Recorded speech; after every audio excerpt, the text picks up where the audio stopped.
백지장도 맞들며 났다는데 어려운 고전 함께 읽고 얘기 나누면 왠지 나도 도전할 수 있겠다는 생각 혹시 해보셨나요? 독서 팟캐스트 부끄럽지만 고전합니다는 그런 생각으로 모인 들바람, 꿈밥, 고칼 새 구도자의 부끄러운 도전기라 할 수 있는데요. 한 권을 읽더라도 고전의 신세계에 함께 하시는 여러분 모두를 환영합니다. 부끄럽지만 고전합니다.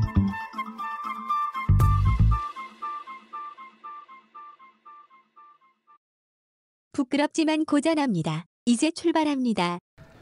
자, 부끄럽지만 고전합니다. 북구고전 5회 방송 계속 이어가겠습니다. 네, 우리 또 향유고의 들바람님 그리고 상근이 꿈밤님 함께 하고 계십니다. 안녕하십니까? 안녕하세요. 안녕하세요. 네, 참 저희가 또 일주일 만에 만나는 것처럼 또 얘기를 하니까 참 어색하네요. 그렇죠? 네. 저희가 지난주에는 미국 소설가 허먼 멜빌의 모비딕 일부 다루지 않았습니까? 그렇죠. 지금 팟빵 안에서 너무 반응이 좋습니다. 너무 반응이 좋아. 이거 뭐 출판사에서 조만간 제작 지원이 있을지도 모를 것 같고, 네, 저희 뇌피셜입니다. 자, 오늘 계속해서 그 모비딕 2부 한번 이어가 볼 텐데요. 저희가 뭐 지난 시간에는 이제 모비딕의 전반적인 개괄적인 내용이라든가 그리고 이제 포경과 관련한 내용, 뭐 그리고 이제 작가인 허먼 멜빌, 특히 이제 이 첫 문장이 워낙 유명하다 보니까 요런 거 관련해 가지고 좀 뭐 얘기를 많이 했는데, 오늘은 본격적으로 이제 뭐 인물, 뭐 그리고 인물 간의 관계라든가 또 굉장히 또 메타포어가 많은 소설 아니겠습니까? 네, 관련한 내용들 계속 한번 이어가 보도록 하겠습니다. 네. 사실 뭐 이제 뭐 지난 그 일부에서 모비딕 1부에서 우리 들바람님께서 이제 첫 문장 부분을 읽어주시고 했지만 사실 이슈메일에 대해서 얘기를 하지 않을 수가 없죠. 주인공인 듯 주인공 아닌 주인공 같은 이슈메일이라고 해야 되나요? 네. 좀 약간 호기심이 많으니까 포경선을 탔겠죠. 그리고 또 이제 퀵회그라든가 이제 동료 선원과의 관계를 보면 굉장히 배려심, 어떤 상대 문화에 대한 좀 존중이 좀 있는 것 같은 건데 어떻습니까? 여러분들은 혹시 뭐 좀 이슈메일에 대해서 좀 약간 나름대로 감정이입이나 어떤 느낌들 혹시 좀 한번 듣고 싶은데요. 네. 지난번에도 얘기했지만 이슈메일이 그 방랑적인 인물로 묘사가 처음 들어오잖아요. 네. 겨울이 되면 내가 울적할 때는 바다를 네. 가야 되고 배를 타야 된다는 이 문장, 이런 설명들. 그래서 저는 내내 읽으면서 이슈메일이 사실 비극을 보고 비극을 겪었던 사람의 그 성품, 그런 느낌을 쭉 따라갔어요, 사실. 네. 근데 실제로 이 소설 안에는 이슈메일이 그렇게 깊이 있게 작용하는 역할은 사실 없죠. 또 그 역할도 뭐 크게 고래를 잡는데 엄청난 역할을 하지도 못해요. 왜냐하면 처음 포경선을 탔기 때문에. 그렇다고 이 스토리의 전반적인 스토리의 어떤 핵심적인 역할을 하는 것도 아니에요. 그렇죠. 전형적으로 이 소설을 그냥 설명하고 경험했던 바를 얘기하는 정도의, 자기가 봤던 것들을 그냥 냉정하게 얘기하고, 그렇지만 여기 등장하는 인물들을 정확하게 서로 묘사도 해요. 네, 그렇게도 하는 사람이고, 전반적으로 그냥 삶을 이게 비극적인 삶이, 결론은 비극적인 얘기를 쭉 하는 것이지만 그런 방랑적인 삶을 그대로 보여주는 그런 인물로 저는 잘 느꼈어요. 그래서 그냥 사람이구나. 사실 여기서 사람이란 건 뭐냐면, 사람은 그렇게 낙천적이진 않고 약간 비극적인 면에서 그 사람을 따라가는 그런 것 같았어요. 그래서 이 소설이 사실 비극의 대표적인 소설이라고 얘기하는데, 그 이슈메일이 비극을 계속 설명해주는 좀 우울한 인물, 그렇죠. 그런 느낌을 많이 받았어요. 그러니까 저는 이제 이슈메일에 대해서 좀 약간 들바람님하고 비슷한 생각인데, 우리 예전에 이제 고대 어떤 삼국지라든가 이런 것들 읽어보면은 국가와 국가 간의 어떤 힘의 전쟁을 치르고 있을 때, 뭐 예를 들어서 사신단이 가잖아요. 뭐 화해 요청을 하러 갔는데 그쪽 왕이 뭐 갑자기 너무 화가 나가지고 모두 목을 쳐. 근데 한 놈만 살려두고 너네 가서 너네 왕한테 똑바로 얘기해. 우리는 절대 너희들과 평화협정을 맺을 이유가 없다. 가서 똑바로 전해라.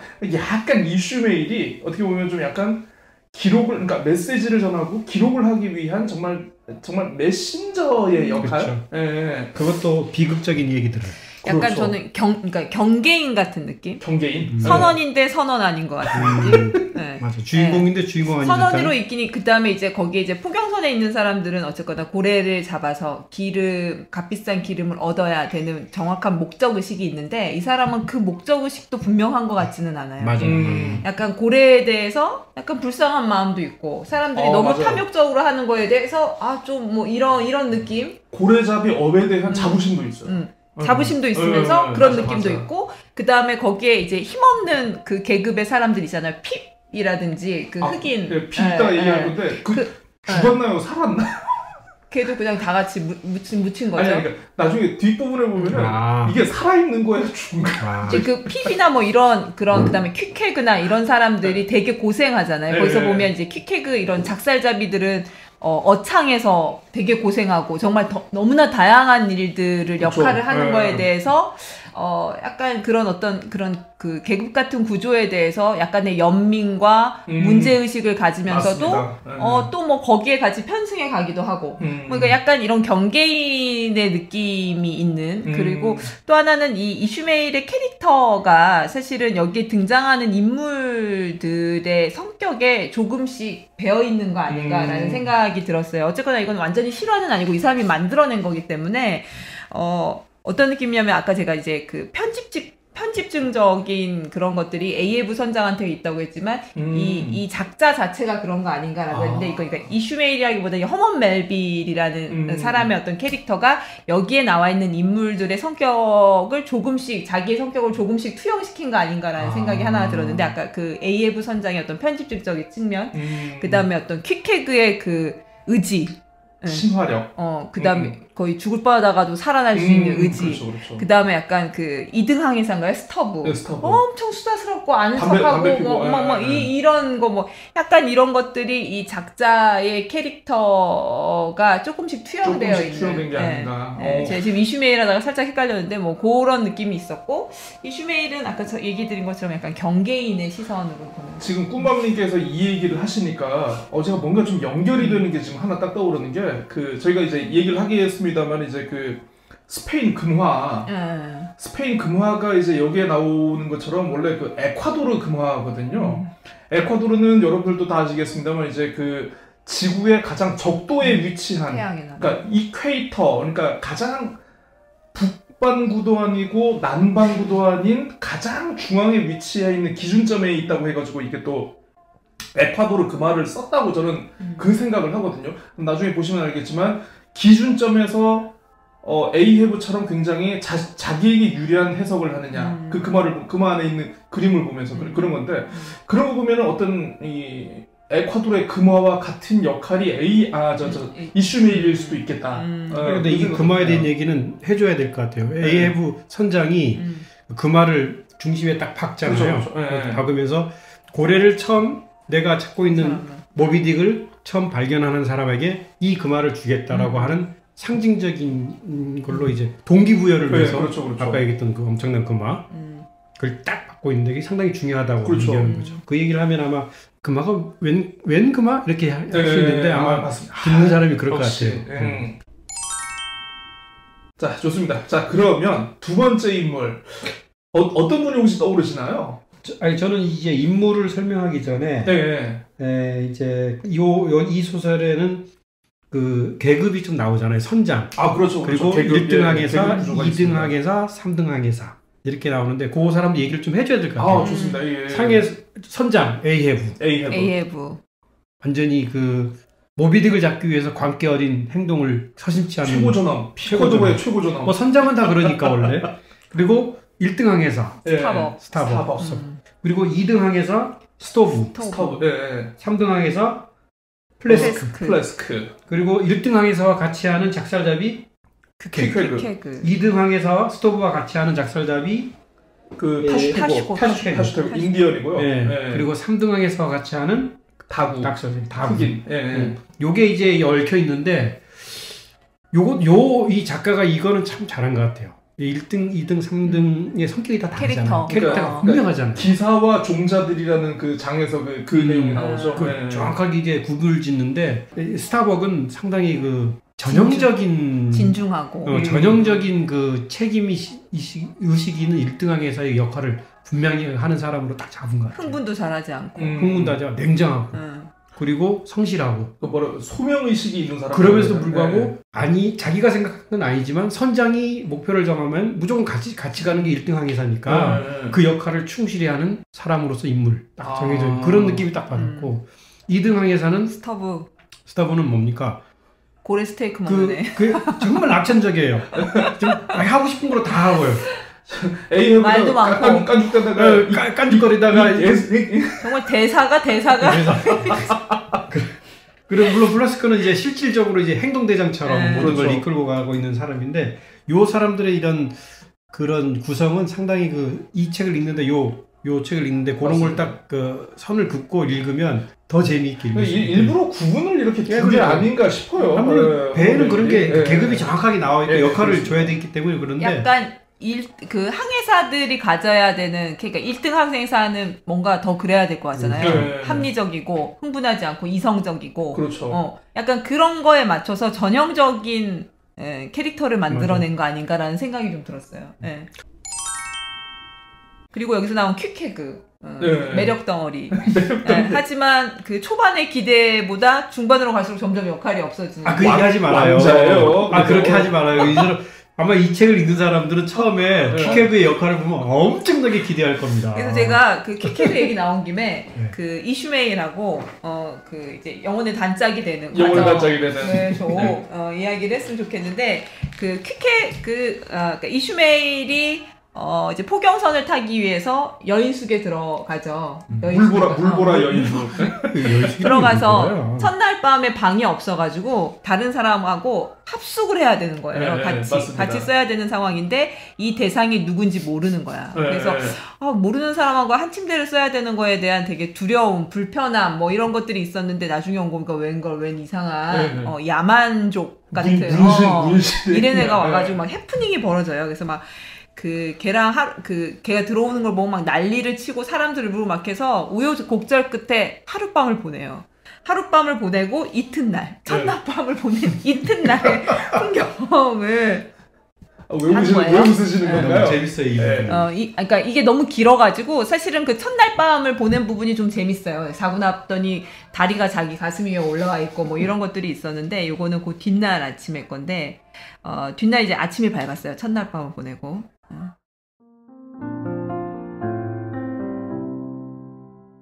내가 창밖의 폭풍을 내다보는 채 하면서 그렇게 유심히 살펴보고 있는 동안 그는 내 존재에 전혀 주의를 기울이지 않았고 나한테 눈길 한번 주지 않았다. 그는 놀라운 책의 쪽수를 세는데 완전히 몰두해 있는 것 같았다.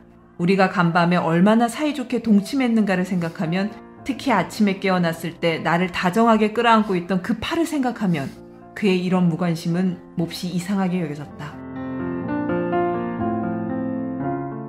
하지만 야만인들은 원래 이상한 족속이어서 때로는 그들을 어떻게 이해해야 할지 알 수 없을 때도 있다. 처음에는 지나칠 만큼 위압감을 주지만 단순함에서 나오는 그들의 차분한 침착성은 소크라테스의 지혜처럼 느껴진다. 그는 분명 야만인이었고 볼만한 구경거리였다. 하지만 나는 그에게 불가사의하게 끌리는 기분을 느끼기 시작했다. 그리고 대부분의 다른 사람들에게는 불쾌감을 주었을 바로 그 특징들이 그렇게 나를 끌어당기는 자석이었다. 기독교적 우애란 허울뿐인 예의에 불과하다는 것이 입증되었으니까 어디 한번 이교도와 우정을 나누어 보자고 나는 생각했다. 나는 벤치를 그에게 가까이 끌어다 놓고 우호적인 손짓과 암시를 주면서 그와 대화를 나누려고 애썼다. 처음에 그는 나의 이런 몸짓을 거들떠보지도 않았지만 그가 간밤에 보여준 호의를 언급하자 그는 오늘 밤에도 우리가 같은 침대에서 자게 되느냐고 물었다. 나는 그렇다고 대답했다. 그러자 그는 만족한 것 같았다. 좀 우쭐한 것처럼 보이기도 했다. 그 후 우리는 함께 책장을 넘겼다. 나는 인쇄의 목적과 책에 들어있는 사파의 의미를 설명해 주었다. 그렇게 해서 나는 곧 그의 관심을 끌게 되었고 이어서 우리는 이 유명한 도시에서 볼 수 있는 다양한 구경거리에 대해 짓거리기 시작했다. 내가 사교 담배를 제의하자 그는 담배 쌈지와 도끼 파이프를 꺼내더니 나에게 조용히 내밀면서 먼저 한 모금 피우라고 권하는 것이었다. 그래서 우리는 그 도끼 파이프를 번갈아가며 피웠고 그 파이프는 우리 두 사람 사이를 규칙적으로 오갔다. 비록 이교도의 가슴 속에 나에 대한 무관심의 얼음이 숨어 있었다 할지라도 이 유쾌하고 친밀한 흡연이 그 얼음을 삽시간에 녹여버리고 우리는 다정한 친구가 되었다. 내가 그를 좋아하게 되었듯이 퀵해그도 지극히 자연스럽게 나를 좋아하게 된 것 같았다. 담배를 다 피우자 그는 제 이마를 내 이마에 비비며 내 허리를 끌어안고는 이제부터 우리는 결혼한 사이라고 말했다. 퀵해그의 고향에서는 그 말이 진정한 친구라는 뜻이고 필요하다면 나를 위해 기꺼이 죽겠다는 뜻이었다.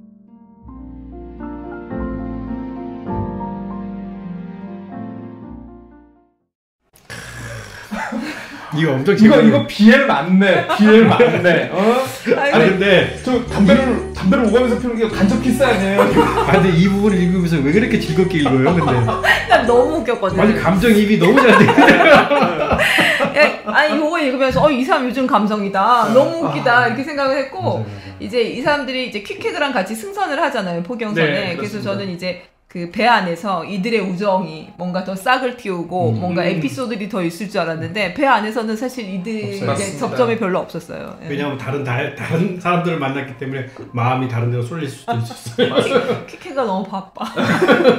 그러니까 이슈메일과의 관계가 사실 어떻게 보면 물보라 여인 속에서 가장 잘 드러나 있는데 저는 또 이 대목이 좀 약간 좀 인상이 깊었던 게 있습니다. 그러니까 아시겠습니다만 이제 이교도인 퀵해그가 매일 이제 그 자기의 그 인형 요조에게 이렇게 기도를 올리죠. 기도를 올리면서 그 하루는 이제 이슈메일한테도 너도 같이 기도를 해라라고 얘기를 하는데 이슈메일이 처음에는 좀 고민을 합니다. 근데 그래도 이 어엿한 내가 독실한 신자인데 저런 우상을 내가 숭배를 해야 될 것인가 말아야 될 것인가. 혹시 우리 들바람님이라면 어떻게 하시겠습니까? 굳이 그렇게 제가 제 의견을 설명할 건 아니고 예. 여기 보면 이게 지금 말씀하고 싶은 게 그건 것 같아요. 이 책에는 기독교적인 기본적인 그 흐름이 있고 이 기독교와는 전혀 상관없는 다양한 종교와 인종이 그렇죠. 얽혀 있는 게 충돌돼 있죠. 근데 그렇죠. 이 작가는 사실은 이 무게 중심은 자기가 원래 갖고 있던 기독교와는 보다는 이 다양한 인종과 문화와 그렇죠. 종교에 대해서 더 관심이 많고 오히려 더 호의적이에요. 예, 그렇습니다. 실제로 이 허밍벨빌은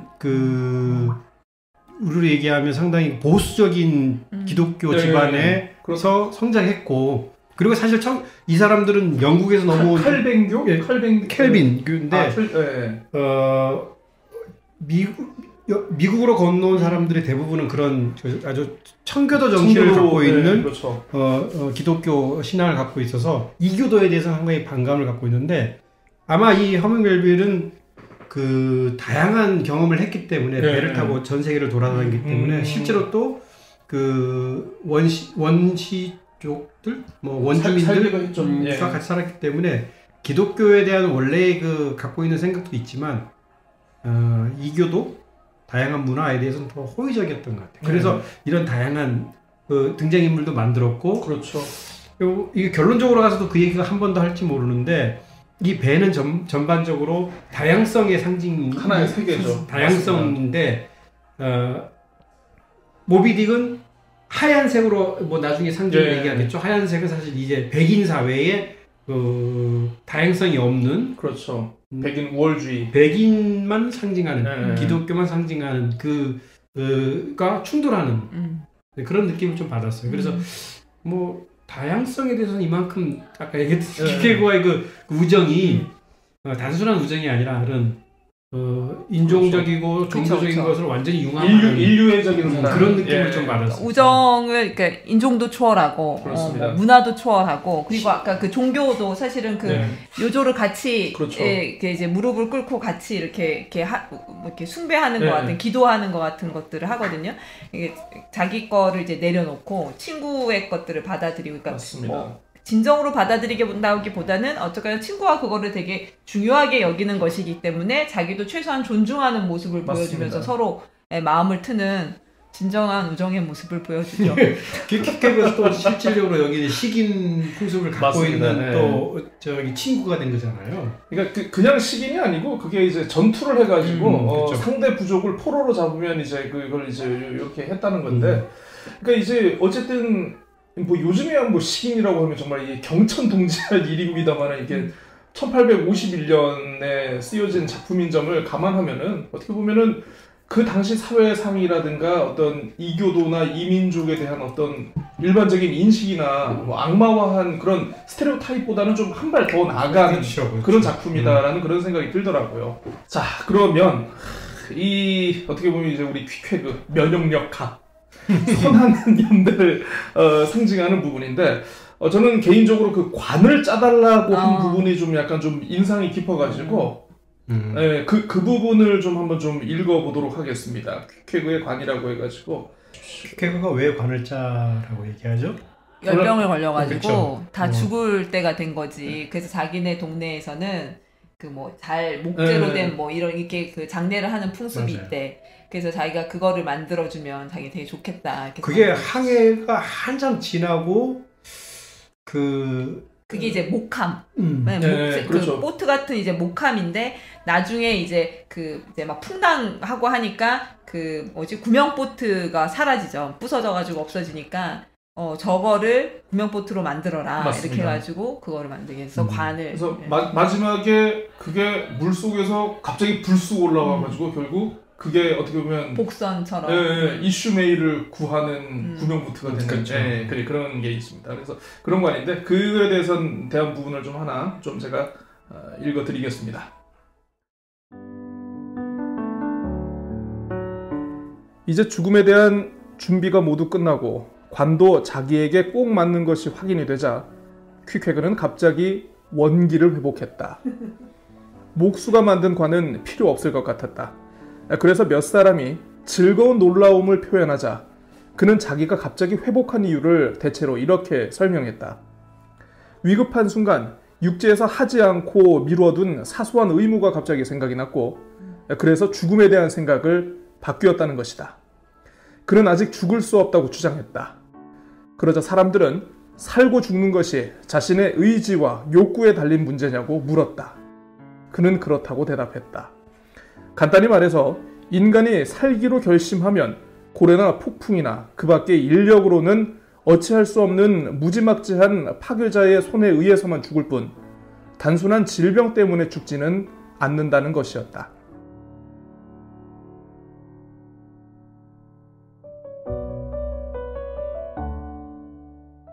야만인과 문명인 사이에는 이런 주목할 만한 차이점이 있다. 문명인이 병에 걸려 회복할 때까지 반년이 걸린다면 일반적으로 말해서 야만인은 하루 만에 반쯤은 회복되는 것이다. 퀵회그는 오래지 않아 기력을 되찾았고 며칠 동안 아무 일도 하지 않고 권양기 위에 앉아있더니 어느 날 갑자기 벌떡 일어나 팔과 다리를 쭉 뻗어 기지개를 켜고 가볍게 하품을 한 다음 배전에 높이 매달려 있는 보트에 뱃머리로 뛰어들어 작사를 겨누며 자기는 언제라도 싸울 수 있다고 선언했다. 어제만 해도 그냥 아이고 죽네 나 관짜줘 했던 이 퀵회그가 갑자기 이런 면역력 엄청난 그 퀵회그의 이제 외양을 묘사한 것들 보면 되게 우락부락하고 거칠게 생기고 했지만 이 사람에 대한 어떤 그 이제 캐릭터들을 보면 귀여워. 그렇습니다. 좀 약간 보는 시각에 따라 가지고 이런 친구 하나 있으면 좋겠다. 좀 그런 생각이 좀 들더라고요.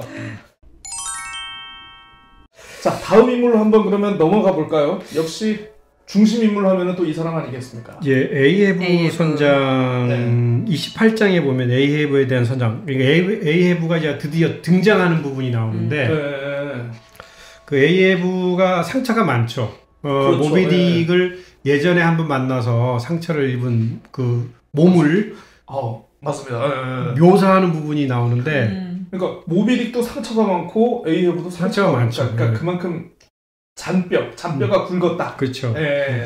그래서 이제 이 이슈메일이 처음으로 에이헤브 선장을 직접적으로 목격하고 그걸 설명하는 간단한 문장이 있어요. 28장에 보면 나오는데요. 제가 간단히 한번 읽어볼게요. 에이헤브 선장이 뒷간판에 서 있었다. 그가 평범한 신체적 질병을 앓고 있거나 그런 질병에서 회복된 조짐은 전혀 없어 보였다. 그는 화형대에서 불길에 휩싸여 온몸이 괴멸되었지만 불길이 사지를 다 태워버리기 전에 줄레랑친 남자처럼 보였다. 불길은 옹골찬 노인의 강건함을 눈곱만큼도 손상시키지 않았다. 키가 크고 딱 바라진 몸은 온통 청동으로 만들어진 것 같았고 첼리니가 주조한 페르세우스처럼 한 점의 변형도 허용하지 않는 형상을 이루고 있는 듯했다. 잿빛 머리털에서 털 사이에서 빠져나와 황갈색으로 그을린 얼굴과 목덜미의 한쪽을 따라 내려오다가 옷 속으로 사라지는 가느다란 막대기 같은 흉터가 보였다. 그 낯빛 흉터는 큰 나무에 곱게 치솟은 줄기가 벼락을 맞았을 때 이따금 생기는 수직의 자국과 비슷했는데 나무 줄기 위쪽에 떨어진 벼락이 나무가지 하나 떨어뜨리지 않고 우둠치에서 밑동까지 나무 껍질을 벗겨 줄기에 가느다란 흠을 생기면서 맹렬한 속도로 내려가다가 땅속으로 사라지면 나무는 여전히 싱싱하게 푸르지만 벼락 맞은 자국은 낙인처럼 남아있다. 그 흉터가 선천적인 것인지 아니면 어떤 치명적인 부상이 남긴 흔적인지는 아무도 확실히 알 수 없었다. 항해하는 동안 암묵적인 합의에 따라 그 흉터에 대한 이야기는 전혀 나오지 않았다고 해도 좋을 정도였다.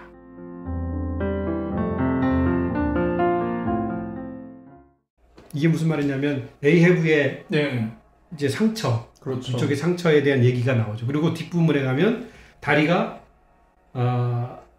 고래 잡다가 다리가 없어져 버리는 그런 내용이 나오고 심지어 그 없어진 다리를 고래 뼈로 다시 만드는 장면까지 나오죠. 그래서 그 몸 자체가 그 뭐라 그래야 되나요? 사람이 아니라 도구죠, 도구. 그렇죠. 네. 그래서 고래를 잡기 위한 모비딕을 잡기 위한 도구. 그래서 그랬는지 모비딕만을 향해서 전진하는 그 성격을 이 상처를 통해서 설명하는 것 같더라고요. 그래서 에이헤브 선장이 미친 듯이 고래, 그러니까 포경업에서 원래 포경업을 위해서, 그러니까 산업을 위해서 이 배를 출항해야 되는데 그거와는 전혀 관계가 없이 오직 모비딕만을 잡기 위해서 쫓아가는 그 집요한 그리고 그 파멸적인 성격을 아마 아까 상처 같은 거나 이런 걸로 잘 표현하는 것 같아요.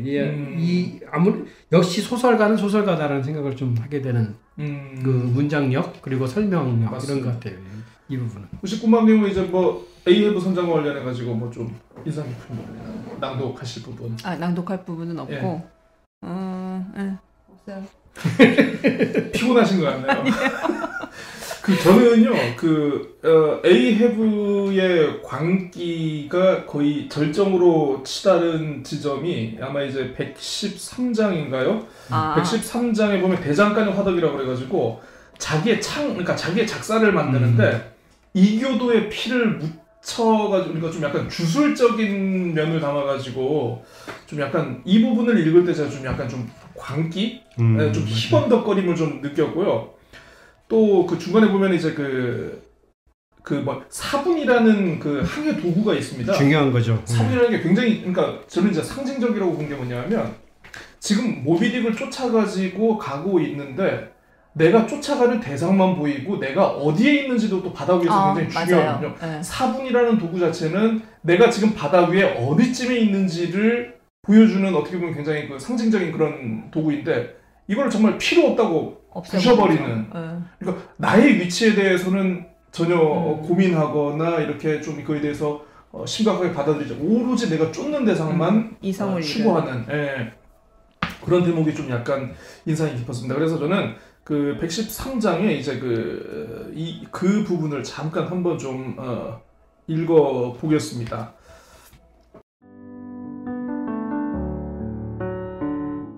작살자루는 드디어 한 개의 완전한 막대기가 되어 마지막 열기를 받았다. 퍼스가 그것을 담금질하기 위해 옆에 있는 물통에 담그자 쉭 소리와 함께 뜨거운 증기가 에이헤브의 수그린 얼굴로 치솟았다. 퍼스, 나한테 낙인을 찍을 셈인가? 고통으로 잠시 몸을 움츠리면서 에이헤브가 말했다. 그렇다면 나는 지금까지 나한테 낙인을 찍을 쇠도장을 만들고 있었단 말인가? 천만에요. 그럴 리가 있겠습니까? 하지만 걱정이 되는군요, 선장님. 이건 흰 고래를 잡기 위한 작살이 아닙니까? 하얀 악귀야. 자, 이젠 칼날이야. 그건 자네가 직접 만들어야 해. 여기 내 면도날이 있네. 제일 좋은 강철이지. 칼날은 얼음바다에 내리는 바늘 같은 진눈깨비처럼 날카로워야 해. 늙은 대장장이는 그것을 쓸 마음이 내키지 않는 것처럼 면도날을 잠시 바라보고 있었다. 대장장이는 담금질을 하기 전에 그 칼날의 마지막 열기를 주려다가 물통을 가까이 놓아달라고 에이헤브에게 소리쳤다. 아니, 물은 필요 없네. 진짜 죽음의 담금질을 해주게. 이봐, 거기 타슈테고, 퀴쾌그, 다구, 이교도 놈들아.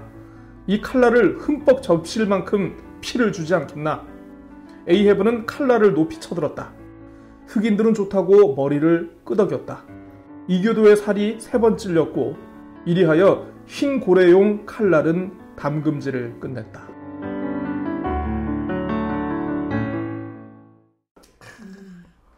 이 광기가 물로 담금질을 하는, 피로 담금질을 하는.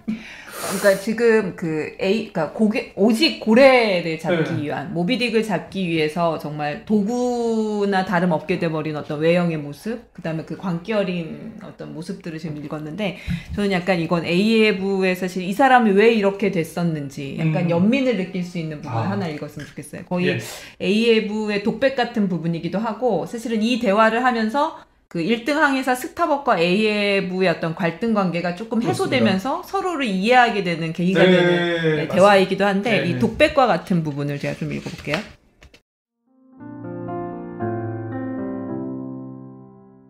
스타벅, 얼마나 잔잔하고 온화한 바람인가. 그리고 얼마나 온화해 보이는 하늘인가.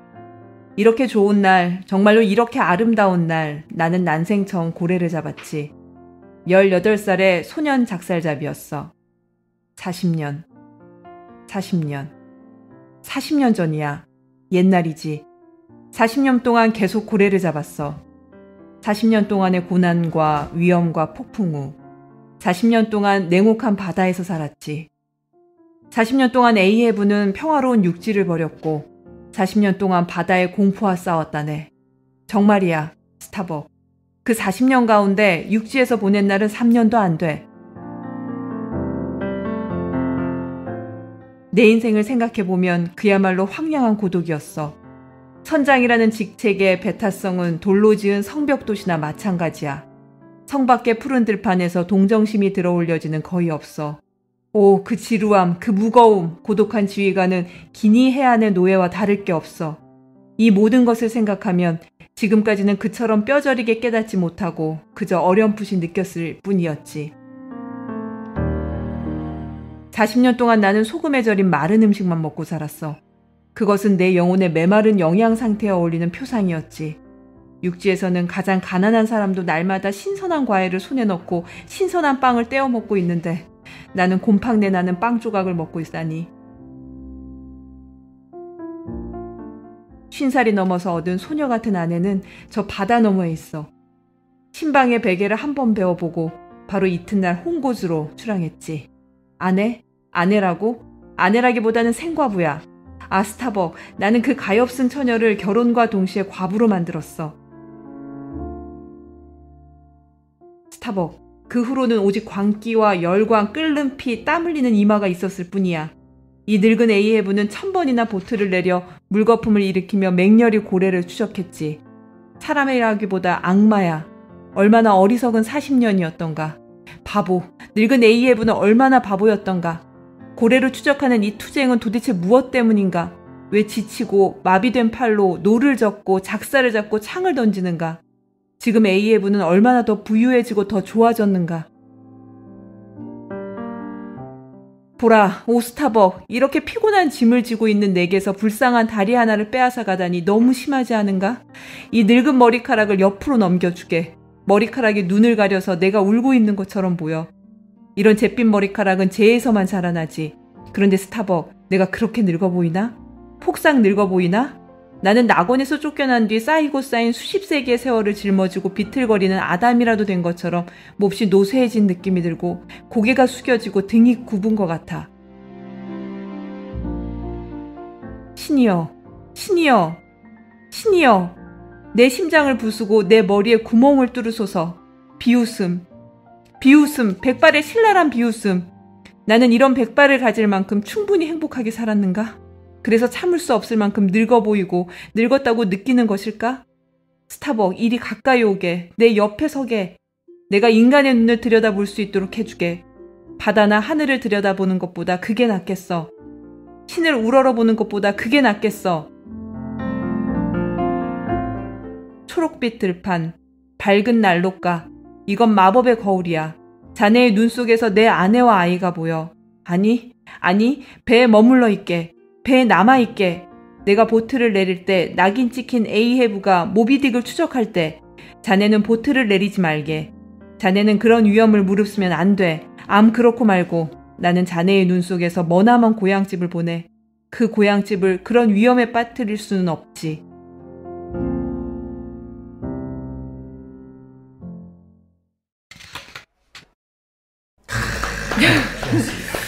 감정이 좋았어요. 40년 동안 뱃사람으로서 살면서 내가 무슨 부귀 영화를 누리려고 스타벅. 그렇게 살았는데 내가 그동안 널 갈궜지만 너만큼은 살아서 돌아가라. 사실 뭐 저도 똑같이 여기 하려고 여기 발표를 했던 40년 딱 했는데 그 스타벅을 사실은 너는 살아서 돌아가라 라는 의미로 넌 본선에 있어 내가 보트를 탈게 이렇게 하잖아요. 아마 자기를 투여한 것 같아요. 나도 원래 이렇게 살고 싶지는 않았어. 그러니까 이제 자기가 나도 젊었을 때 저랬는데 광기 어릴 만큼 모비딕을 쫓는 자신에 대한 변명인 거예요. 40년 자기가 그렇게 살았는데 그런 불쌍한 나에게 내 다리를 빼앗아 왔어 그 녀석이. 예. 그러니까 또 이해가 돼 또.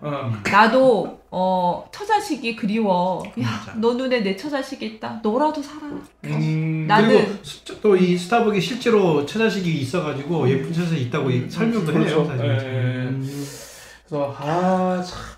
그러니까 저는 이제 이 에이헤브하고 스타벅의 연결을 보면 그러니까 처음에는 좀 약간 껄끄럽죠. 그러니까 마지막에 심지어는 이따가 얘기를 하겠습니다만은 이제 스타벅 같은 경우는 정말 그 배에 걸려 있는 머스키총을 보면서 선상반란을 확 일으켜버릴까 그 생각까지 하는데도 결국은 이 스타벅의 성정 자체가 착한 사람이에요. 그래서 이 대화로 마음을 풀었어. 그래가지고 마지막에 모비딕을 잡으러 가는 에이헤브를 보면서 막 이렇게 슬퍼하고. 그러니까 저는 사람 관계가 흔히 그거 보면 아니에요. 이제 보면 어떤 조직이나 특히 이제 뭐 배에서의 1인자와 2인자의 묘한 견제와 좀 요런 것들이 참 작품에 이게 많이 나오는 것 같은데 이 작품도 좀 그런 것 같아요. 저는 그 부분을 보면서 옛날에 크림슨 영화 크림슨 타이드라고 잠수함 나오는 거 있거든요. 해리? 진 해크만하고 덴젤 워싱턴 함장과 부함장의 그 묘한 권력 싸움 과연 핵미사일을 쏠 것인가 말 것인가. 우리 고칼님이 또 장교 출신이라서 그런 부분에 상당히 민감하게 보시는 것 같아요. 그거하고는 관련이 없습니다. 그러니까 보면은 과연 스타벅이 에이헤브를 그러니까 논리로 설득을 시켰든 아니면 뭔가 힘으로 제압을 했고 그러면 참 이런 파국을 피할 수가 있었을까? 참. 근데 여기서 약간 인간사의 심리, 인간사가 보이는 게 뭐냐면, 에이헤브는 스타벅의 눈에서 자신을 봤고, 스타벅은 에이헤브를 통해서 자신을 본 거예요. 자기도 지금 포경선을 타고 다니는 에이헤브를 보면서 내 인생이 투영된 거지. 그러면서 서로가 공감을 한 접점이 생긴 거예요. 나의 미래, 나의 과거. 네, 마치 이슈메일과 나의 퀴케그가, 그러니까 이슈메일이 자기의 뭐 종교를 버렸다기보다는 어쨌거나 그 야만이지만 퀴케그를 친구로 받아들이기 위해서 그 우상 앞에 같이 무릎을 꿇고 기도를 하는 것처럼 그 인정을 하는 거잖아요. 존중하고. 그러면서 뭔가 이제 그 교감이 형성돼서 친구가 되는 것처럼 이들은 여기서 공통된 교감을 형성하면서 친구가 된 거죠. 네. 인간사가 이런 거죠. 그 어쨌든 참 이것도 보면 좀 어떻게 보면 그 좀 논리나 설득보다 카타르시스를 주는 좀 어떤 그 극적인 맞아요. 결말. 예, 어쨌든 뭐 결국엔 다 죽긴 하지만 예, 그래도 참 이 부분이 좀 저도 그 여기 뭐 인물은 아니지만 인물이죠. 모비딕에 대한 그 악마성, 그리고 모비딕을 바라보는 당시 포경업 선원들의 생각들 그런 걸 또 설명하는 부분도 이 책을 읽는데 도움이 될 것 같아서 모비딕을 이 사람들은 어떻게 생각하면서 잡으러 가고 있는가, 그 당시 모비딕은 또 뭘로 생각하고 있었는지를 설명하는 부분도 하나 인물 성격이라고 굳이 따진다면 하나 소개하면 좋을 것 같아서 그 부분 하나 읽어볼게요.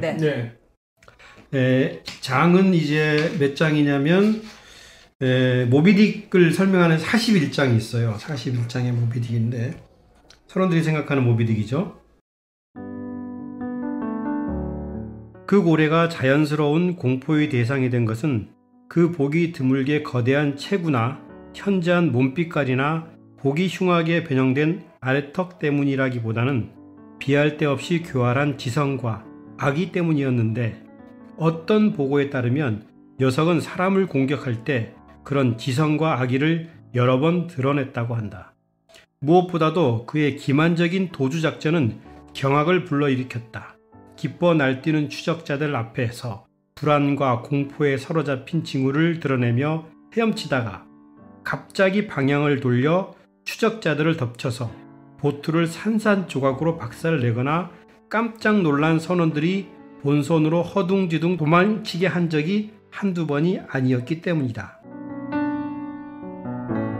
그 고래를 쫓다가 목숨을 잃은 사람도 한둘이 아니었다. 하지만 그와 비슷한 재난은 육지에서는 거의 소문이 퍼지지 않았지만 포경업계에서는 결코 드문 일이 아니었다.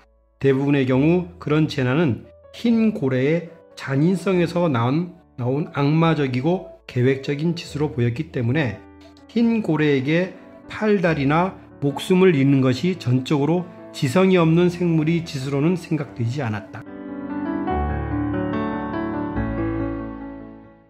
이게 그 모비딕이 마지막에 그 에이브 선장이 모비딕과 싸우는 장면을 예고하는 것처럼 이 부분이 나오는 것 같아요. 그러니까 그 단순히 고래가 아니고 어떤 지능을 가진 의도성을 공격의 의도성을 상징을 너무 과하게 들여다본 거라고 밝힐 수도 있겠지만 어떤 백인 제도, 당시 백인 제도가 갖고 있는 어떤 그 잔인성, 뭐 그 제도만 유지하기 위해서 갖고 있는 잔인성까지도 읽을 수 있는 부분으로 보면 그렇게 하얀 고래, 백인 뭐 이런 걸 좀 상징을 매치시킨다면 그런 점에서 그렇게 읽을 수도 있어.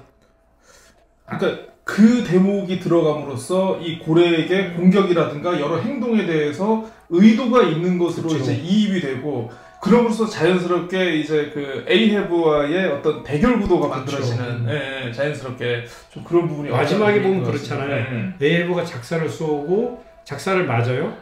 그리고 맞고는 에이헤브를 끌고 가다가 갑자기 또 본선을 향해서 본선을 그냥 충돌해버려요. 그럼 본선 침몰하고 그리고 또 보트에 타있던 에이헤브는 함께 바닷속으로 사라져버리는 거.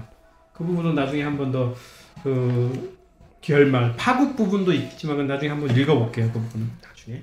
지금이 아니고요? 지금 읽어드릴까요? 파국.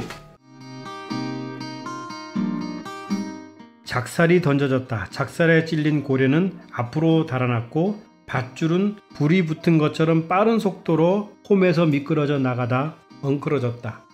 에이헤브는 허리를 구부려 그것을 풀려고 했다. 그래서 엉킨 밧줄을 풀기는 했지만 밧줄의 고기가 허공을 날아와 그의 목을 감았기 때문에 그는 터키의 벙어리들이 희생자를 교살할 때처럼 소리 없이 보트 앞으로 날아갔다. 선원들은 그가 없어진 것을 알아차리지 못했다. 다음 순간 밧줄 끝에 달린 묵직한 고리가 완전히 텅 빈 밧줄통에서 튀어나와 노잡이 한 사람을 때려 눕히고 수면을 친 뒤 깊은 물속으로 사라졌다. 보트의 선원들은 잠시 얼빠진 듯 꼼짝도 않고 서 있다가 한참 만에야 뒤를 돌아보았다. 배가 없네. 맙소사. 배가 어디 갔지? 곧 그들은 덧없는 신길 속에 있는 것처럼 어렴풋하고 흐릿한 공기를 통해 모선이 비스듬히 기울어진 채 환영처럼 사라져가는 것을 보았다. 가장 높은 돛대만 수면 위로 나와 있었다. 이교도 작살꾼들은 한때 높이 솟아있던 활대에 심취했기 때문에 아니면 충성심 때문인지 또는 운명에 순응한 것인지 배가 가라앉는데도 여전히 돛대 위에서 바다를 망보고 있었다. 그리고 이제 소용돌이가 동심원을 그리며 바다에 홀로 떠있는 보트와 그 보트의 선원들, 물 위에 떠도는 노와 작살 등 생물과 무생물을 가리지 않고 모조리 그 안으로 끌어들여 뱅글뱅글 돌면서 피코드호의 작은 나무 조각 하나까지도 남김없이 삼켜버렸다.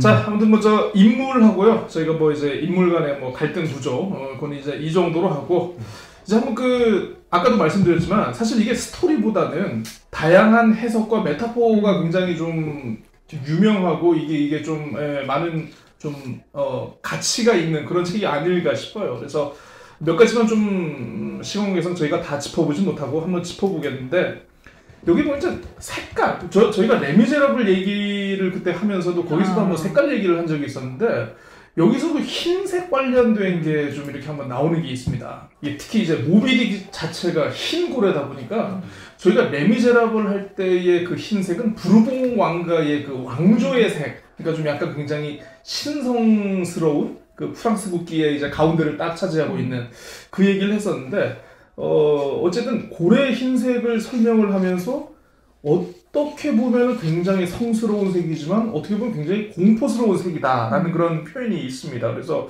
그 부분과 관련해서 한번 좀 얘기를 좀 해볼까 하는데요. 일단은 낭독을 혹시 그 고래의 흰색에 대한 장이 있어요. 42장 고래의 흰색 이렇게 제목을 해서 흰색에 대해서 썰을 풉니다. 이분께서.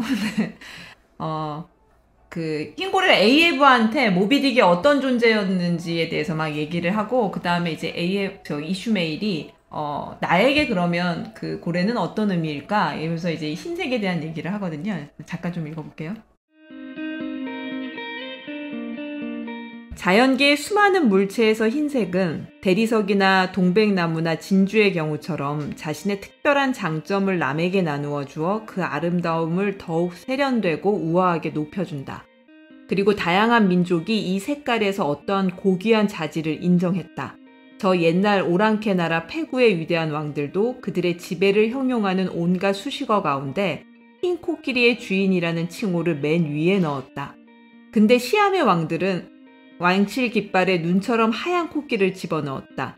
하노버 왕가의 깃발에는 눈처럼 하얀 군마가 그려져 있고, 로마 제국을 계승한 오스트리아 제국도 이 고귀한 색을 황제의 색으로 삼았다.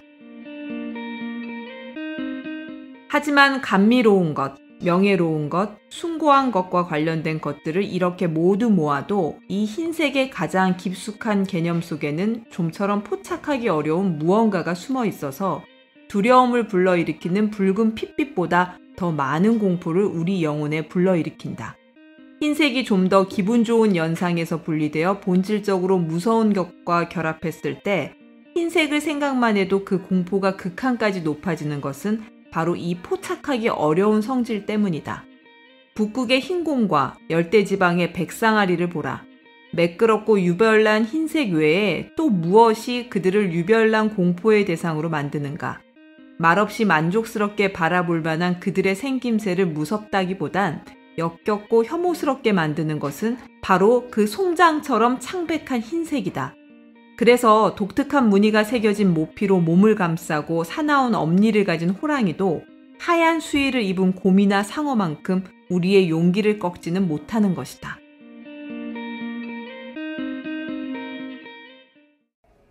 그러니까 이 부분에 대해서 읽은 다음에 MBC가 최근에 피수첩에서 국정원 관련해가지고 하나 보도한 게 있잖아요.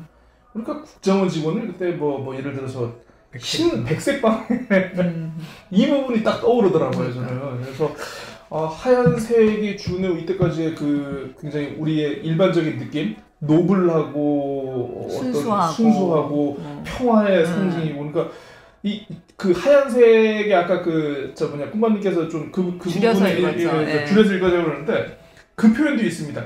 하얀색은 색이 아니라 차라리 색이 없는 것과 마찬가지다. 그러니까 어떠한 해석도 할 수 없고 이게 긍정이다, 부정이다, 미래다, 과거다, 어떤 판단도 할 수 없는 가장 중립적인, 아까 이제 저희가 얘기를 했습니다만은 관찰자인 이슈메일의 어떤 존재적인 입장, 그리고 적도의 금화가 가지는 그 상징성, 이것과도 좀 약간 비슷하지 않을까, 백색이라는 것이 어떻게 보면은. 그러니까 좀 한쪽으로 좀 치우친 해석이 좀 불가능한 좀 그런 면도 좀 분명히 있는 것 같습니다. 예, 제가 이제 줄여서 읽고 그랬는데 이 흰색에 대해서 더 이야기할 때 뒷부분에 그런 게 나와요. 사람의 시체에서 무엇이 보는 사람을 가장 오싹하게 만드냐 하면 당연히 그것은 송장에 떠있는 대리석처럼 창백한 색이다.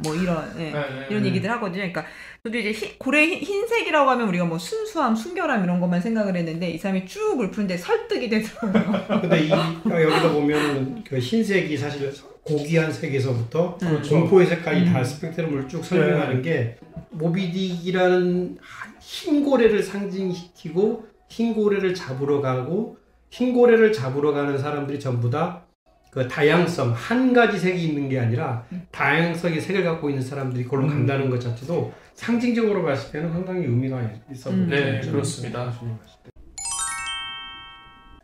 아까도 또 얘기를 했습니다만 이제 다음 번으로 넘어가가지고요. 이제 금화에 대해서 한번 좀 얘기를 해보죠. 금화 자체가 워낙 좀 메타포가 세기 때문에 이게 모비딕에 대해서 얘기를 하면 꼭 금화에 대한 부분을 짚어가진 않을 수가 없습니다. 이게 99장에 나오죠.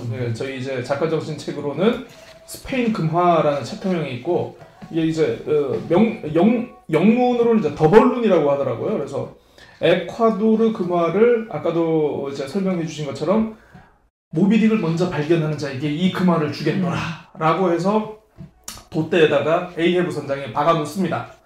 박아놓지만 아무도 이걸 갖지 못하고 있죠. 그래서 되게 선원들을 이렇게 좀 조롱하기도 하고 게으르다고 좀 이렇게 좀 비아냥거리기도 하는데 이 금화를 보는, 그러니까 이 등장인물들이 이 배에 있는 여러 인물들이 이 금화를 보고 지나가는 좀 약간 연극의 한 장면 같은 맞아. 그런 부분이 있습니다. 그래서 이게 사실 이게 좀 이게 읽으려면은요 낭독을 하려면 이게 좀 너무 긴데요.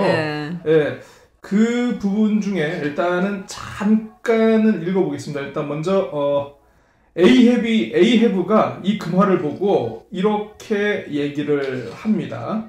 산봉우리든 탑이든 웅장하고 높은 것에는 반드시 강한 자부심을 드러내는 무언가가 있는 법이다. 보아라, 새 봉우리가 악마처럼 뻐기고 있는 것을. 꿋꿋한 탑, 그것이 에이헤브고 불을 뿜는 화산, 그것이 바로 에이헤브다. 호탕하고 용감하며 승리에 도취하여 우쭐한 수탉, 그것도 에이헤브다. 모든 것이 에이헤브다. 그러니까 이 에이헤브의 굉장히 강한 자신감, 나는 반드시 모비딕을 잡아내고야 말리라.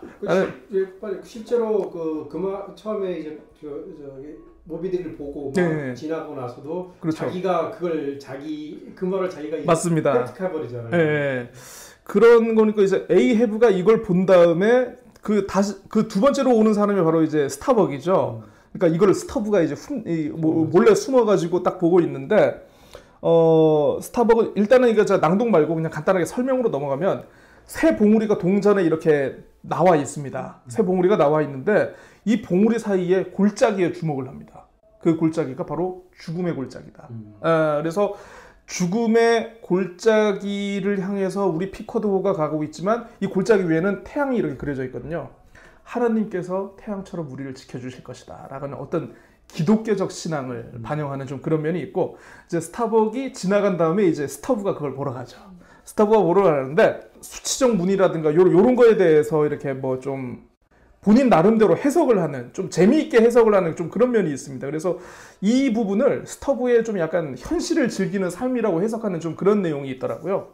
그 다음에 이제 3등 항해사인 플래스크가 이제 그 말을 보는데, 이 그 말을 가지고 C가 뭐 900개를 살 수 있다, 좀 약간 경제적인 관념으로 얘기하는 그런 부분이 나오고, 모비딕에서 가장 최고의 아싸, 있는 듯 없는 듯 존재감이 0으로 수렴되는 PB 하는 대사가 제일 유명합니다. 여기서 PB 그 말을 보면서 굉장히 유명한 말을 하나 남기는데, 그 부분은 좀 제가 낭독을 좀 할게요.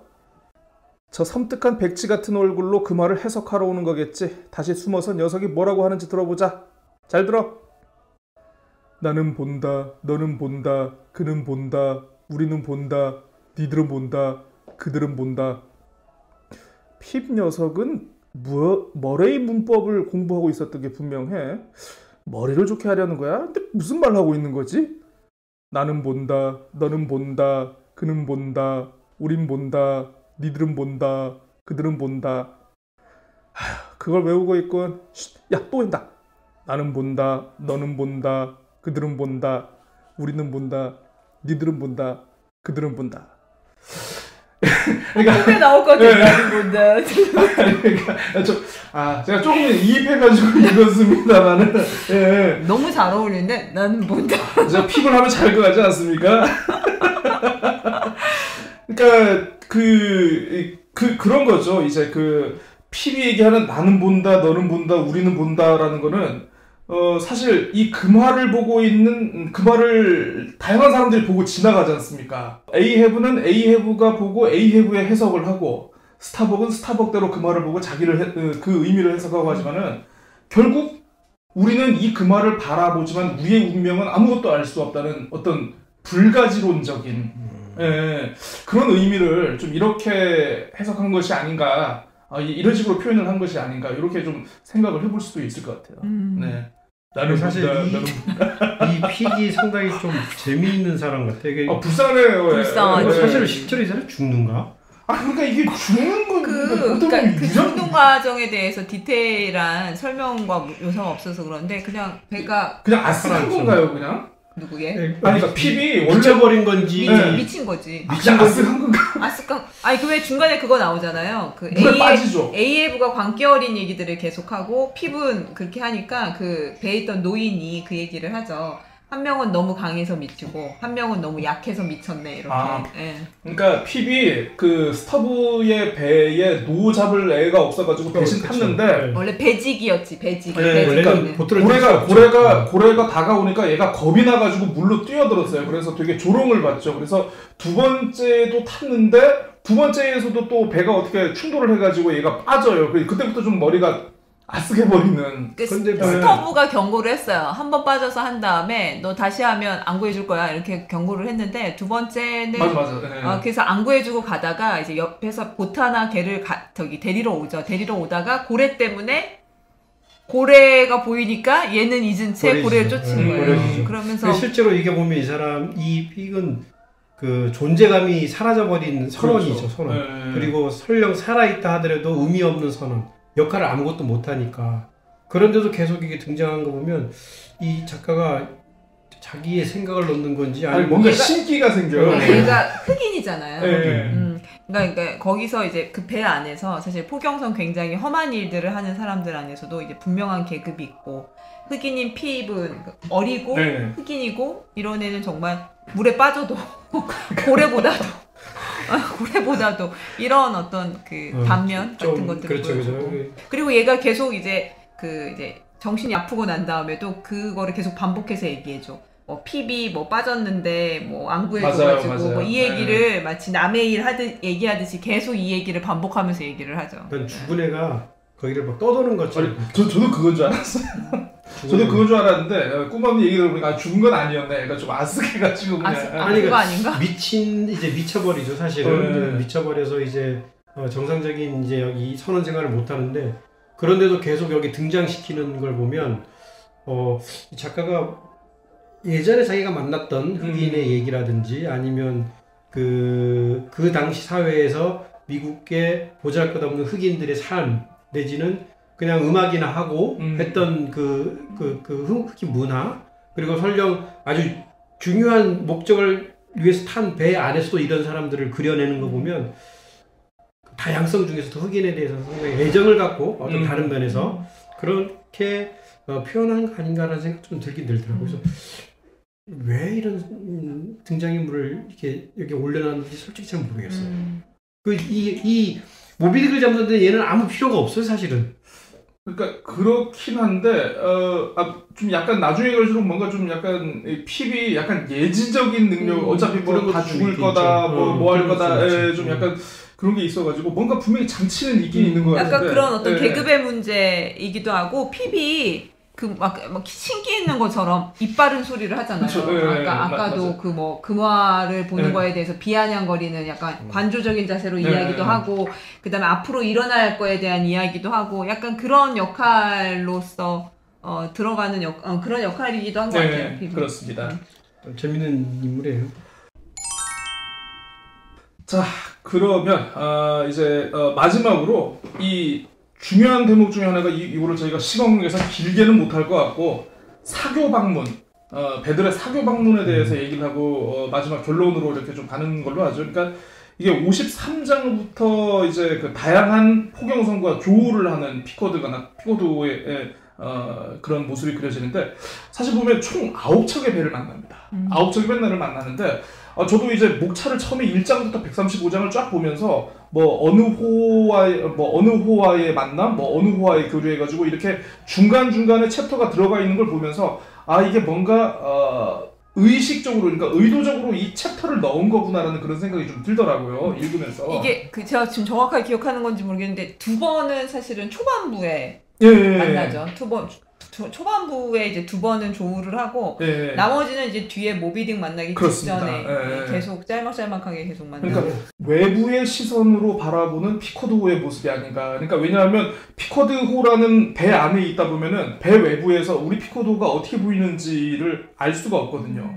그거를 어떻게 보면 피코드호에 있는 승선원 크루들이 다른 배를 보면서 우리가 저렇게도 될 수 있고 저렇게도 될 수 있구나. 그러니까 피코드호가 가지고 있는 다양한 선택지를 보여주는 게 아마 이 사교 방문에서 나타난 9척의 배가 아닌가라는 그런 해석들이 있는 것 같습니다. 어떤 다양한 미래. 그렇죠. 다양한 미래. 그러니까 항상 그 9척을 볼 때마다 항상 A해보가 나와가지고 야! 흰고래 봤어! 이걸 물어보죠. 그러니까 배에 따라가지고 그걸 본 배도 있고 보지 못한 배도 있고 그런데 포경선의 다양한 미래들을 보여주는 것 같고 그리고 맞습니다. 이제 그러니까 국적이 다른 배들을 만나잖아요. 그래서 이제 미국과 그 주변국과의 관계 설정이라든지 프랑스 배도 있고 그런 것들도 볼 수 있고 맞습니다. 각각 나라의 그러니까 그 미국인의 시선으로 본 각각 나라의 특징, 맞습니다. 국민들의 특징 뭐 이런 것들도 좀 기술한 측면이 있고 다른 배를 약간 이렇게 좀 약하게 보는 시각도 있어요. 그렇습니다. 그러니까 이런 해석이 있더라고요. 그러니까 제로보암호, 그리고 융프라우호, 로즈보드호 세 개 배는 선장의 리더십이 문제가 있는 배들이었습니다. 그러니까 제로보암호 같은 경우에는 좀 가브리 얘기하면 좀 아스칸 애가 배를 완전히 장악해버리죠. 선장이 굉장히 무기력한 상황이 된 그런 배를 얘기하는 거고, 로즈보드호 같은 경우에는 그 프랑스 배는 통역 담당하는 선원이 선장을 가지고 놀죠. 뭐 통역도 좀 약간 이상하게 하고 자기 마음대로 해버리고 이렇게 조종하는 거였고, 이 융프라우 같은 경우에는 선장의 미숙으로 고래 사냥에 실패를 해가지고, 그러니까 고래 한 마리 갑자기 나타났는데 나중에 결국 피코드한테 막 뺏기고 막 뺏기는 그런 아주 정말 그 찌질하게 가난한 그런 배로 이렇게 나오는 것 같습니다. 그래서 그 세 척은 선장의 리더십에 굉장히 좀 문제가 있었던 그런 배였고, 이 세미호가 좀 중요합니다. 세뮤엘 앤더비호, 그러니까 중국 배인데 세미호는 중국 배가 아니라 영국 배로 바로 잡습니다. 이 선장 부머 씨가 에이헤브와 비슷한 아픔이 있습니다. 모비딕을 만나가지고 아마 이게 팔인가를 아마 잃어버렸죠. 그렇죠. 그런데 현역 이 사람은 에이헤브와는 달리 모비딕에 대한 악감정이나 복수심이 없어. 없어. 증조 할아버지 같은 존재다. 그리고 내 평생에 본 것 중에 가장 고귀하고 크더라. 그러니까 악감정이었고 오히려 모비딕에 대해서 숭고하고 심지어 존경까지 느끼는. 근데 그 배는 굉장히 잘 돼가지고 돌아가고 있었던 배였어요. 그러니까 차라리 에이헤브가 모비딕을 이렇게 봤다면 이런 식으로 이런 좋은 결말이 날 수도 있지 않은가를 보여주는 게 아마 그 세뮤얼 앤더비 호가 아니었나 싶어요. 그러니까 또 그렇고 이 마지막으로 보는 이제 그 배칠러하고 딜라이트 호 그리고 레이철 호 같은 경우 이제 피커드 호의 정말 비극적인 결말을 상징하는. 그러니까 좀 딜라이트 호는 원래 즐겁다는 이름인데 별로 즐겁지 않은 결말이 되는 좀 이렇게 예언적으로 좀 보여주는 그런 기능을 했다라는 그런 해석을 받습니다. 그래서 저도 뭐 그 해석을 보면서 충분히 이런 식으로 일부러 의도적으로 좀 장치를 했겠구나 허먼 멜빌이 그 동감이 많이 되더라고요. 그 약간 그 아까 해석의 얘기를 했는데 같이 모비딕한테 공격을 당해서 한 사람은 팔을 잃고 한 사람은 다리를 잃은 상황이었는데 그렇죠. 똑같은 상황에서의 해석이 너무나 다른 거예요. 그 다른 해석에 따라서 인생이 달라지는 상황이 된 거거든요. 근데 실제 이제 이 에이헤브가 이 상황을 굉장히 뒤틀리게 받아들이면서 결국은 파국으로 가잖아요. 자기 인생만이 아니라 그 선원들 모두. 근데 그때 그 마지막 장면에서 그런 얘기가 나와요. 모비딕과 이제 세 번 모비딕이 출연을 하죠. 그 세 번째, 그 셋째 날 마지막에 이제 맞아, 파국으로 맞아. 가는 건데 두 번째 날인가 그 선원 중에 한 명이 그 얘기를 말리죠. 모비딕이 봐라. 모비딕은 너를 공격할 의지가 없는 것 같다. 쟤는 따로 너한테 억하심정이 없어. 이런 얘기를 해요. 제가 너를 공격하면서 너를 적으로 생각하고 있는 게 아니야. 이 얘기를 하는데도 멈추지를 않고 결국은 무지개 다리 건너시죠. 자기 파멸의 결론에 이르게 되는 비극의 종말, 비극의 끝으로 그런 것 같습니다.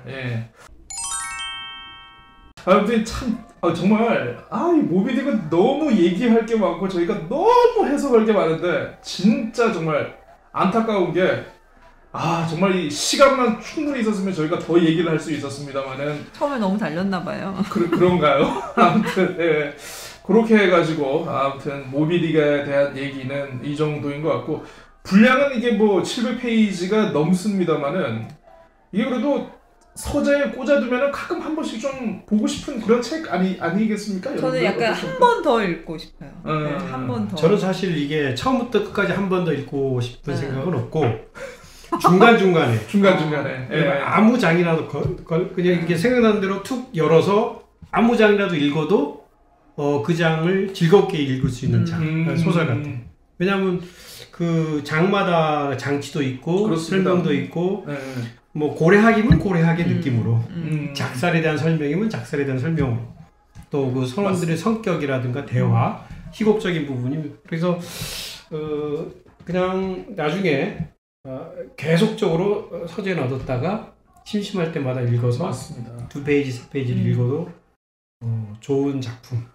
이제 저희 팟캐를 듣고 계신 분들이 이 책을 읽게 되면 좀 그 부분을 집중해서 보는 것도 재미인 것 같아요. 그러니까 각각의 그 인물들의 성격을 중심으로 보면 이 사람들이 세상을 어떻게 바라보는지, 관계를 어떻게 바라보는지 그 성격에 따라서 그러니까 그 성격에 따라서 그렇게 다 달라져요. 똑같은 상황을 해석하는 것들. 이게 약간 그 사람을 이해하는데 약간 도움이 되는 이 사람은 이런 사람은 이렇게 세상을 바라보고 그렇게 바라본 세상이 결국은 결론을 이렇게 가게 만드는구나. 그런 차원에서 바라보는 것도 되게 재밌는 포인트인 것 같아요. 사실 이 소설은 이제 비극이죠. 비극이죠. 비극. 우리 영문 소설에서 비극이라고 하는 게 리어왕, 폭풍의 언덕, 모비딕이라 그러더라고요. 근데 사실 그런 모비딕이나 리어왕이나 폭풍의 언덕의 비극과 달리 여기는 모험 뭐 그런 느낌도 있어가지고 그렇죠. 엄청난 비극처럼 느껴지는 않아요. 솔직히. 그러니까 이 재앙을 향해서 달려가니까는 그렇죠. 죽으러 가는 거예요. 조용히 살았으면은 그죠. 천수를 들였을 사람들이 적상이 잡고 돌아갔으면 됐거든. 그쵸, 많이 잡았어 얘네. 그런 면에서 진짜 비극으로 이렇게 같이 엮는 게 맞나 할 정도로 뭐 약간 그 해양 문화 소설처럼 읽힐 수도 있. 초기엔 그렇게 읽겠다 그러는데 뭐 번역가 이 소설을 분석하는 문학 평론가들은 상당히 이걸 깊이 있게 상징적으로 그렇죠. 해석을 많이 하는데 아마 이 팟캐를 들으시고 모비딕을 읽으신 분들도 자기 나름대로의 상징을 따라가거나 뭐 그 해석을 하면 또 재미있게 읽을 수 있는 책인 것 같아요. 그러니까 저희가 이제 뭐 이때까지 얘기를 하면서 설명을 했습니다만은 이 모비딕이 총 135장이거든요. 챕터가 135장인데 이거를 그냥 쓰려면 절대 쓰지 못할 글입니다. 이게 나름대로 허먼 멜빌도 분명히 자기의 규칙성을 가지고 이 글을 썼기 때문에 이 135장을 완성을 하지 않았을까 싶은데 이야기의 장이 있고요. 그리고 이제 그 희곡의 형식으로 된 어떤 드라마의 장, 그리고 고래 학과 관련된 장이 있고, 그리고 제가 아까 사교 방문이라고 했습니다만 이제 그 다른 포경선 9첩을 만나는 만남의 장이 있습니다. 그래서 이 장을 따로따로 추려가지고 한번 읽어보고 해도 정말 고래학에 대해서 나는 별로 관심 없다, 그냥 스토리만 관심 있다 그러면 스토리만 읽어가지고 넘기시면 되는 거고요. 사교 방문에 대해서만 따로 봐도 저는 굉장히 재밌을 것 같아요. 어느 날은 오늘은 무슨 배를 만나고 어떤 배를 만났는데 그 배는 그랬다. 이런 식으로 봐도 굉장히 충분히 가치가 있는 책이 아닐까 그런 생각이 듭니다. 네. 의미적으로도 보면은 뭐 여러 가지로 다양하게 해석이 될 수 있겠습니다. 그러니까 저는 선장의 역할, 선장의 광기 어린 선장을 제지하지 못하는 1등 항해사, 광기 어린 선장을 어리석은 대중처럼 따라가는 어떤 그런 선원, 이게 시스템적으로 뭉치면 얼마나 큰 파국이 오는가라는 거를 저는 부분, 그러니까 사교 방문 부분을 좀 재미있게 읽어가지고 좀 다른 배들하고 좀 이렇게 비교하면서 좀 보게 되더라고요. 저는 그쪽에서 좀 약간 개인적으로 좀 많이 와닿았던 것 같습니다. 저는 사실 이걸 끝까지 읽으면서 이게 단순한 해양 소설이 아니고 그냥 그 스토리로 보면 그렇게 뭐 결국은 좀 비극이라는 관점을 상당히 심도 있게 생각했어요. 그러니까 인간은 결국 비극적으로 끝나는 수 있구나. 비극, 맞습니다. 인간의 숙명, 죽음이라는 숙명, 뭐 이런 것들을 좀 느꼈고, 그게 이 작가가 결론적으로 얘기하고 싶은 생각이 아니었을까. 사람은 죽는다. 비극적인 얘기. 그 비극을 순수하게 받아들이는 그런 느낌으로 읽어도 좀 좋다고 생각해요. 비극 자체로만 비극 자체로도 뭐 인간은 원래 그렇게 죽고 사라지는 거기 때문에 그런 비극성에 대해서 좀 심도 있게 생각을 하면서 읽으면 더 재미있을 것이다 이렇게 생각을 해요. 꾸마님은 어떻게 읽으셨어요? 저는 약간 아까 그 성격에 집중해서 보라고, 인물의 성격, 그러니까 인간에 대한 고찰. 이게 되게 뛰어난 책이라고 생각을 해요. 각각의 인물의 성격을 통해서 그 사람의 어떤 심리, 그 다음에 현상을 해석하는 것들, 이런 것들이 다 다르고, 그것이 이제 결국은 어떤 결론이 서로 다 다르게 가는 가장 큰 원인이기도 하고, 그런 것들이 굉장히 뛰어났다, 인간에 대한 고찰이. 그러니까, 이슈메일이 아까 처음에 제가 이제 약간 경계인의 위치에서 해석들을 하는 것처럼, 그 경계인의 위치에 있기 때문에 사실은 그런 어떤 인간에 대한 깊이 있는 고찰들이 또 가능한 것 같거든요. 왜냐면 한 발짝 떨어져서 보기 때문에 그런 것들 보는 게 나는 굉장히 재미였다. 그리고 지루한 부분일 수는 있지만, 그러니까 지나치게 TMI들이라고 저희가 처음에 얘기했던 게 이제 뭐 포경선 안에 내부, 그다음에 고래의 어떤 뭐 꼬리 부분은 어떻고, 뭐 머리는 어떻고, 턱은 어떻고 막 이렇게 얘기가 되어 있는데. 그 부분이 지루할 수도 있지만 그거를 또 해석을 해내는 부분들이 있어요. 그렇죠. 단순한 묘사만이 아니라 그 어떤 묘사를 넘어서 그것들을 좀 해석해내고 철학적으로 풀어내는 부분들도 있거든요. 그런 맞습니다. 어떤 그 절묘한 지점들도 굉장히 재밌었던 것 같아요. 그러니까 저는 이제 그 커버에 보면은 이 고래 눈이 나와 있지 않습니까? 모비딕의 한쪽 눈이 아닌가 싶은데 그 고래 눈과 관련해가지고 항해고래 눈과 관련한 묘사에도 그 부분이 있습니다. 이제 그 커다란 봉우리를 사이에 두고 이제 두 개의 호수가 있는 것 같다 해가지고 보통 이제 우리 같은 뭐 표현은 이제 두 개의 안구를 통해 가지고 하나의 이미지를 형성하지만 고래는 각각의 이미지를 형성하고 있어가지고 아마 지금 우리가 표지에서 보는 거는 고래, 향유고래 한쪽 눈으로 보는 이미지겠죠. 그래서 분명히 어딘가에 얘가 또 다른 이미지를 가지고 있지 않을까. 그렇죠. 눈이 이제 양쪽에 있고 그렇죠. 뭐 계속 네, 그 맞습니다. 중간에 표현이 그런 게 있어요. 잘 보지도 듣지도 못하는 애다. 고래는 뭐 그런 게 있죠. 그래서 그런 부분이 참 즐거웠던 것 같습니다. 어쨌든 참 뭐 사실 고전은 그렇습니다만은 사실 읽기가 그렇게 쉽지는 않아요. 쉽지는 않은데 참 그래도 읽으면은 그래도 이게 왜 고전인가라는 부분에 있어서 참 무릎을 치게 되고 이 100년이 지난 시점에서 읽어도 사람 사는 게 참 다 똑같은가 싶기도 하고 여러 생각을 갖게 합니다. 그래서 청취자 여러분들도 아마 완독은 힘드실지 모르겠습니다. 뭐 꼭 굳이 사지 않으셔도 도서관 가서라도 한번 이렇게 보시면서 저희 팟캐스트 들으면서 한번 이렇게 뭐 그냥 눈으로만 훑어보셔도 아마 읽은 느낌은 비슷하게 나지 않을까 싶어요. 그러니까 지루한 부분은 그냥 네. 스킵하면서 읽어도 뭐 네. 충분히 괜찮은. 아니 뭐 번역가님 자체가 번역하다가 때려치려고 했으니까 그래서 그런 것 같습니다. 자, 저희 2주 동안요 미국 소설가 허먼 멜빌의 모비딕 다뤄봤습니다. 함께 해주셔서 감사드리고요.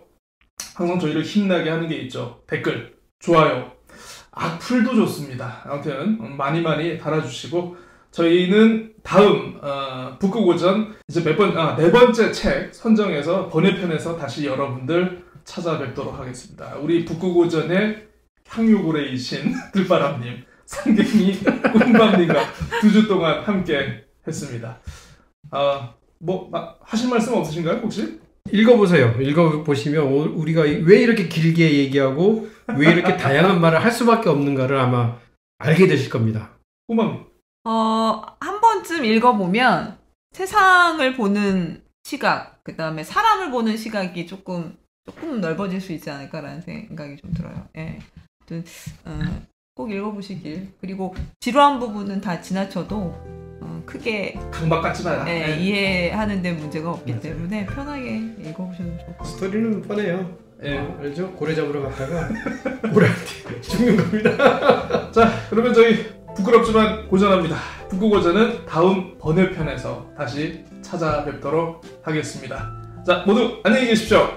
수고하셨습니다. 끝.